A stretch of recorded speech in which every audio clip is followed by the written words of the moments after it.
பால் உற்பத்தியாளர் கூட்டுறவு சங்கங்களுக்கான பதிவேடுகள் கொள்முதல் முறைகேடு விவகாரத்தில் 2 IAS அதிகாரிகள் உள்ளிட்ட 3 பேர் மீது வழக்கு பதிவு செய்ய லஞ்ச ஒழிப்புத்துறைக்கு உயர்நீதிமன்றம் மதுரை கிளை உத்தரவிட்டுள்ளது.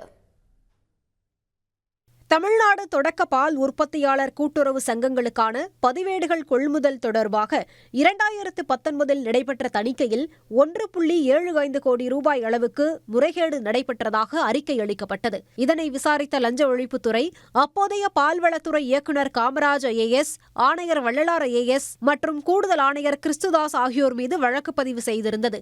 இந்நிலையில் வழக்கிலிருந்து 2 IAS அதிகாரிகள் 2023ஆம் ஆண்டு விடுவிக்கப்பட்ட நிலையில் தன் மீது மட்டும் வழக்கு தொடர்வதாக ஓய்வு பெற்ற கூடுதல் ஆணையர் கிறிஸ்துதாஸ் உயர்நீதிமன்ற மதுரை கிளையில் வழக்கு தொடர்ந்தார்.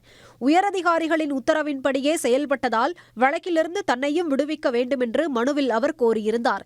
இந்த மனுவை விசாரித்து வந்த நீதிபதி புகழேந்தி குற்றம் சாட்டப்படும் IAS அதிகாரிகள் மீதான ஏராளமான வழக்குகள் கைவிடப்படுவதையும் அவர்களுக்கு கீழ் உள்ள அதிகாரிகள் மீது விசாரணை தொடர்வதையும் தனது அனுபவத்தில் கண்டு வருவதாக கூறினார்.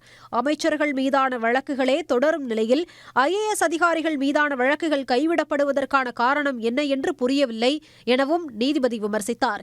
இதையடுத்து கிறிஸ்துதாஸின் மனுவை தள்ளுபடி செய்த நீதிபதி புகழேந்தி வழக்கில் குற்றச்சாட்டுகளுக்கான முகாந்திரத்திற்கு ஆதாரங்கள் இருப்பதால் IAS அதிகாரிகள் காமராஜ், வள்ளலார் மற்றும் மனுதாரர் கிறிஸ்துதாஸ் ஆகியோர் மீது குற்றவியல் வழக்கு பதிவு செய்யுமாறு லஞ்ச ஒழிப்புத்துறை இயக்குநருக்கு உத்தரவிட்டுள்ளார்.